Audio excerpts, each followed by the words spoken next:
শ্রাবণের প্রথম সোমবার ঠিক কিভাবে পুজো করবেন, মহাদেবকে কি কি অর্পণ করবেন, সঠিক পদ্ধতি মানলে জীবন বদলে যাবে। নমস্কার বন্ধুগণ, আমার এই ইউটিউব চ্যানেলে আপনাদের সকলকে জানাই স্বাগত। আজকের এই ভিডিওটিতে আমি আপনাদেরকে সোমবারের কিছু মূল্যবান বাস্তুশাস্ত্রের কথা বলবো, যা আপনাদের জানা খুবই প্রয়োজন।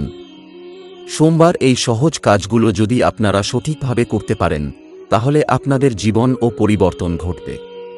তাই আজকের এই মূল্যবান ভিডিওটি অবশ্যই শেষ পর্যন্ত দেখবেন এবং কমেন্টে হর হর মহাদেব অবশ্যই লিখবেন।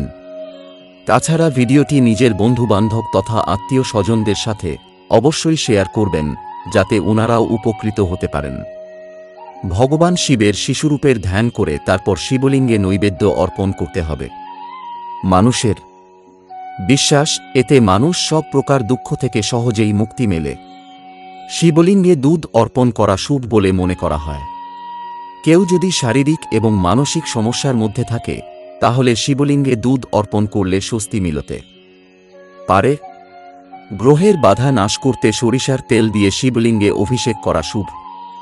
সরিষার তেল নিবেদনের সময় ওম নমঃ শিবায় জপ করতে হবে। সরিষার তেল নিবেদন করলে মানুষ সর্বক্ষেত্রে সাফল্য লাভ করে। কালো তিল দিয়ে ভগবান শিবকে অভিষেক করাও শুভ বলে মনে করা হয়। এটা বিশ্বাস করা হয় যে ভগবান শিবকে এক মুঠো তিল নিবেদন করলে সমস্ত ইচ্ছা পূরণ হয় এবং অশান্তি দূর হয়। গঙ্গার জলে সামান্য মধু মিশিয়ে ভগবান শিবকে অভিষেক করলে তাঁর জীবনে পজিটিভ এনার্জি আসে। সন্তান সুখ পাওয়া যেতে পারে। পারিবারিক সুখ শান্তি বজায় থাকে। ভগবান শিবের পুজোয় ছোলার ডাল অর্পণ করা যেতে পারে। এক্ষেত্রে এইভাবে অভিষেক করলে সকল প্রকার ঋণ থেকে মুক্তি পাওয়া যায় বলে বিশ্বাস করা হয়। শ্রাবণ মাসে শিবকে নিবেদন করুন এই 5 জিনিস, সব বাধা কেটে মনোবাঞ্ছা পূরণ হবে। বুধবার 1-6 জুলাই থেকে শুরু হচ্ছে পবিত্র শ্রাবণ মাস। দেবাদিদেব শিবের প্রিয় মাস শ্রাবণ। এই মাসে যারা ভক্তি মনে শিবের উপাসনা করেন, তাদের মনোবাঞ্ছা পূরণ হয়। এই মাসে ভোলেনাথের পুজো করেন ভক্তরা। বিশ্বাস করা হয় যে শ্রাবণের সোমবার উপবাস পালন করলে কাঙ্ক্ষিত ফল পাওয়া যায়। এর পাশাপাশি এই পবিত্র মাসে শিবের আরাধনা করলে অশুভ যোগের বিনাশ হয়। শ্রাবণ মাস ভগবান শিবের উদ্দেশ্যে উৎসর্গ করা হয়। শাস্ত্রে এমন অনেক জিনিসের কথা বলা হয়েছে যা নিবেদন করলে ভগবান শিব প্রসন্ন হন। শ্রাবণ মাসে যদি এই জিনিসগুলি মহাদেবকে নিবেদন করা হয়, তাহলে ভক্তের প্রতিটি ইচ্ছা পূরণ হয়। জানুন শিবকে কি কি অর্পণ করলে তুষ্ট হবেন তিনি। ধুতুরা ফুল। শ্রাবণ মাসে শিবলিঙ্গে ধুতুরা ফুল নিবেদনের প্রথা রয়েছে। ধুতুরা ভগবান শিবের খুব প্রিয়। কথিত আছে শিবলিঙ্গে ধুতুরা ফুল অর্পণ করলে পুত্র লাভ হয়। শিব পুজোয় লাল ডাঁটিযুক্ত ধুতুরাও দেওয়া হয়। আকন্দ ফুল। আকন্দ ফুলও ভগবান শিবকে নিবেদন করা হয়। শিব পুরাণ অনুসারে লাল এবং সাদা আকন্দ ফুল অর্পণ করলে মোক্ষ লাভ হয়। মূল ফটকে এর গাছ লাগানো খুব শুভ বলে মনে করা হয়। স্বামী পাতা। ভগবান শিবের পুজোও স্বামী পাতা দেওয়া হয়। স্বামীকে শনিদেবের গাছ মনে করা হয়, তাই শিবলিঙ্গে পাতা অর্পণ করলে ভোলেনাথের পাশাপাশি শনিদেবও প্রসন্ন হন। শনির ঢাইয়া ও 7.5 চলছে এমন ব্যক্তিরাও এটি শিবলিঙ্গে অর্পণ করতে পারেন। বেল পাতা যদি জীবনে কোনো সংকট দেখা দেয় বা কাজে কোনো বাধা আসে, তাহলে অবশ্যই ভগবান শিবের উদ্দেশ্যে বেলপাতা নিবেদন করুন। শাস্ত্রমতে বেল পাতার মূলে স্বয়ং ভগবান শিব বাস করেন। ভাং ভগবান শিবের খুব প্রিয়। এটি একটি নেশাজাতীয় উদ্ভিদ হলেও আযুর্বেদের পাশাপাশি শিবের পুজোতে এর বিশেষ গুরুত্ব দেওয়া হয়। শ্রাবণে ভাং দিয়ে শিবকে সাজিয়ে কাঙ্ক্ষিত বর পেতে পারেন।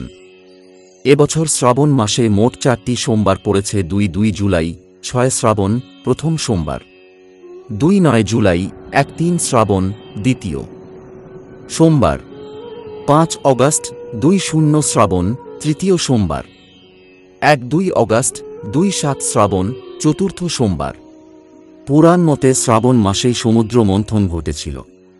সেই সময় মহাদেব হলাহল বিষ পান করেছিলেন।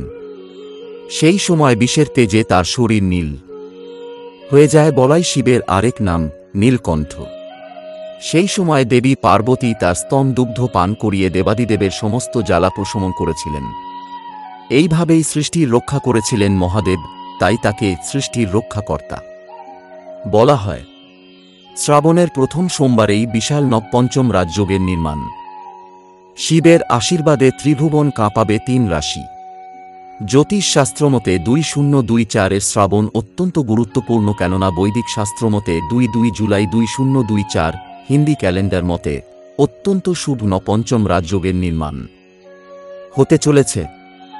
যখনই 2 গ্রহ একে অপরের সঙ্গে পঞ্চম ও নবম ঘরে অবস্থান করে থাকে, ঠিক সেই সময়ই নবপঞ্চম রাজযোগের নির্মাণ হতে চলেছে। এই সোমবারে তৈরি হচ্ছে অতি শুভ সংযোগ।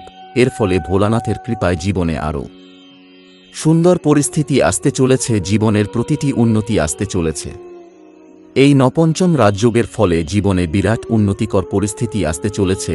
এর ফলে জীবনে বিরাট উন্নতিকর পরিস্থিতি আসতে চলেছে। এই নবপঞ্চম রাজযোগের ফলে মকর রাশির জাতক জাতিকাদের জীবনে বিরাট উন্নতিকর পরিস্থিতি আসতে চলেছে।